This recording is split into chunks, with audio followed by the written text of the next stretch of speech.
Hello friends, আরও একটা new ব্লগে তোমাদের সকলকে ওয়েলকাম জানাচ্ছি।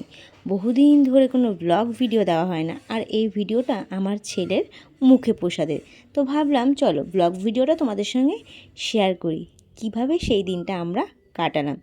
হ্যালো ফ্রেন্ডস, তোমরা সবাই কেমন আছো? আমরা তো বেশ ভালোই আছি। ওকে এখানে স্নান করানো বলেই এই ডেকোরেশনটা ওর পাপা করেছে, বেলুন দিয়ে চারিদিকে গাঁদা ফুলের মালা। আর এখানে দেখো সব কিছু রেডি করে নিয়েছে। এখানে দুধ, গঙ্গার জল, গোলাপের পাপড়ি দিয়ে ওর স্নানের জায়গাটা রেডি করেছি। তো ওকে স্নান করিয়ে এবার আমরা যাব মন্দিরে। মন্দিরে গিয়েই হবে ওর মুখে প্রসাদ। আমার ছেলের মুখে প্রসাদ নিয়ে খুবই এক্সাইটেড ছিলাম, কেননা সবটাই নতুন নতুন মা হওয়া, সন্তানের দায়িত্ব পালন করা, এই যে কি মধুর সময়, এই যে কি মধুর আনন্দ, সেটা একমাত্র যারা উপলব্ধি করেছে তারাই জানে। তো আমার মতো যারা যারা উপলব্ধি করেছে তারা তো খুব ভালোভাবেই বুঝতে পারছো যে আমাদের মনের মধ্যে কতটা এক্সাইটমেন্ট চলছে। আর এইদিকে ও ঠাম্মি আর দিদুন বলছে আমরা আগে একটু বরণ করে নিই। বরণ করে নিয়ে তারপরে ওকে স্নান করা। ও তো খুব আনন্দ পাচ্ছে, ও বুঝতেই পারছে না যে কী হতে চলেছে আমার সঙ্গে। ও এখন ওই স্নানের জন্য জলে নামবে। আর ও জলে খুব পছন্দ করে, মানে স্নান করতে তুলে দিলেই সেই কান্না। তো ওখানে ওকে একটু আরতি করে নিচ্ছে। তোমাদের সকলের কাছে ওই বলি যে আমার সন্তানের জন্য তোমরা একটু মঙ্গল কামনা করো, ওকে আশীর্বাদ করো, ও যেন খুব ভালো থাকে, সুস্থ থাকে। তারপরে আমরা ওকে স্নান করাচ্ছিলাম। এই প্ল্যাটফর্মে এসে আমি সকলের কাছে প্রচুর ভালোবাসা পেয়েছি, প্রচুর কাছের মানুষ পেয়েছি যারা আমার শুভাকাঙ্ক্ষী। আর অনেক অপরিচিত মানুষ এখন আমার আপন হয়েছে, দেশ বিদেশে সকলের সঙ্গে পরিচয় হয়েছে। সত্যি খুব খুব ভালো লাগে। এই দিকে দেখো ওকে স্নান করানো হয়ে গেছে, আর আমরা বেরিয়ে পড়লাম মন্দিরে যাওয়ার উদ্দেশ্যে। এখানে বাবন রয়েছে, আমার দাদা রয়েছে, মা রয়েছে, দুই মা আর এক ভাই আছে। আমরা সবাই মিলে মন্দিরের উদ্দেশ্যে বেরিয়ে পড়লাম বাড়ি থেকে টোটো নিয়ে। আর আমার প্রেগনেন্সি জার্নিটা প্রথম থেকে খুব ভালোই চলছিল, কিন্তু ডেলিভারির টাইমটা একটু অনুভূতিটা অন্যরকম। সেটা না হয় অন্যদিন তোমাদের সঙ্গে শেয়ার করব যে সেই জায়গাটায়, হ্যাঁ যা কিছু হয়েছে ভগবানের আশীর্বাদে সবটাই ভালো হয়েছে, কিন্তু উপলব্ধিটা টোটালি আলাদা ছিল আমার ডেলিভারির টাইমে। তো দেখো তোমাদের সঙ্গে কথা বলতে বলতে চলে আসলাম আমাদের গৌরীয় মঠে, এখানে রাধা গোবিন্দের। এসেই আমরা ভগবানের দুপুরের ভোগ আরতি দর্শন করলাম। আর আমাদের এখান থেকে টাইমও দেওয়া ছিল যে তোমরা এই টাইমেই আসবে, ভগবানের ভোগ আরতি হবে, ভগবানকে ভোগ লাগাবো, আর সেই প্রসাদই হলো আমার ছেলের মুখে প্রসাদ হবে। তো এক এক করে আমি ভগবানের সামনে চলে গেলাম, ভগবানের এই সুন্দর আরতি দর্শন করলাম। সবাই একটু বলো রাধে রাধে, হরে কৃষ্ণ, জয় গোবিন্দ। ভগবানের আশীর্বাদ না থাকলে কখনোই কিছু করা সম্ভব না, এটা আমি ভালোভাবেই জানি। আমাদের সব কিছুর ঊর্ধ্বে রয়েছে গোবিন্দ। গোবিন্দর ইচ্ছে ছাড়া কোনো কিছুই হবে না, সেটা আমি আগে পরে অনেকবার বুঝতে পেরেছি। আর প্রেগনেন্সির জার্নিংয়েতেও আরও বুঝতে পেরেছি। এই দেখো আমার দুষ্টু সোনা এখানে শুয়ে দিয়েছি, ও কী আনন্দ পাচ্ছে, কোনো কান্না নেই। আর ও যেহেতু জন্মের পরটা আমাদের 3-4 জন দেখেই রয়েছে, বেশি বাইরে বেরোনো হয়নি।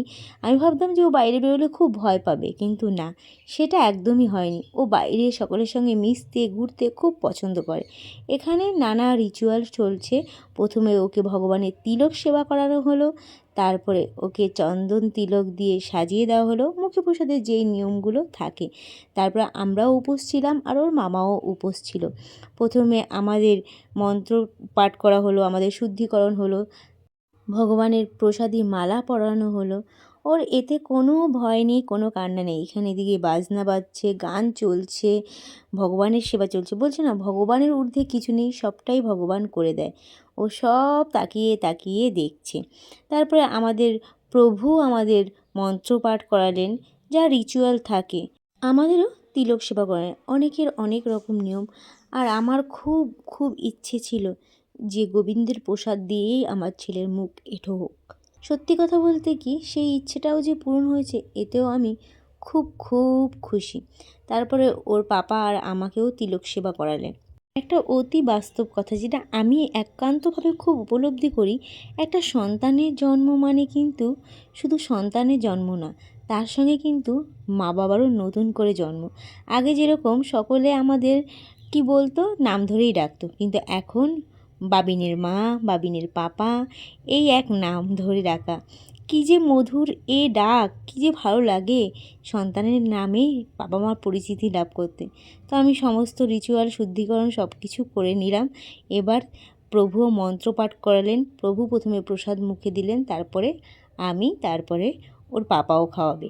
প্রভু বলছিলেন যে এটা নিয়ম গো, সর্বপ্রথম সন্তানকে মুখে প্রসাদ দেওয়ার অধিকার তার মা বাবার। মা বাবা দেবে, তারপর সকলেই।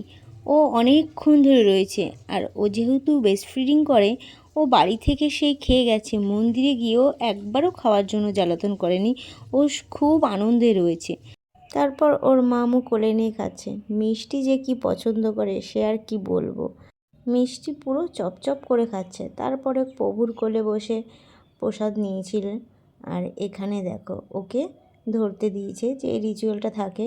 ও কিন্তু পছন্দ হয়েছে কলম, আর প্রভু ওকে আশীর্বাদ করছে যে বিদ্যান হও। তারপরে ওর দিদুন আর ঠাম্মি বরণ করছিল, ওকে আশীর্বাদ করছিল। আর দুজনে মিলে খুব নাচ করছে আর খুব আনন্দ করছে। এই তো সময় দিদুন আর ঠাম্মির ওকে নিয়ে আনন্দ। তারপরে আমরা সবাই একটু ব্যস্ত ছিলাম, আর এদিকে ওর মামুর কোলে বসে নাচ করছে। এদিকে বাজনা বাজছে আর এদিকে নাচ, খুব আনন্দ করছে। ভগবানের কাছে এসে খুব মজা পেয়েছে। আর এখানে 3 ঘন্টার মতো ছিলাম আমরা, কিন্তু ও একবারও খাওয়ার জন্য বায়না করেনি। তারপরে ওকে আবার ওর টোপর পরিয়ে দিয়েছিলাম, ছোট্ট জামাই সেজে নিয়েছে। এবার আমাদের হলো বাড়ি যাওয়ার পালা।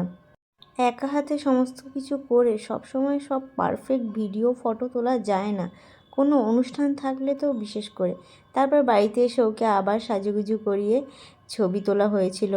আর এখানে ওকে ওর ঠাম্মি বলছে যে হলো এই ওড়নাটা দিয়ে সাজার। এই ওড়নাটা কিন্তু ওর ঠাম্মির বিয়ের ওড়না ছিল, সেটা দিয়ে ওকে ছোট্ট গোপাল সাজিয়ে দিয়েছে। আর ও আনন্দে নাচানাচি করছে। তো বন্ধুরা, আমার ব্লগটা কেমন লাগলো অবশ্যই কিন্তু জানিও। আর তোমরা সবাই আমার ছেলের জন্য অনেক অনেক আশীর্বাদ করো। দেখা হবে নেক্সট ব্লগে। টাটা।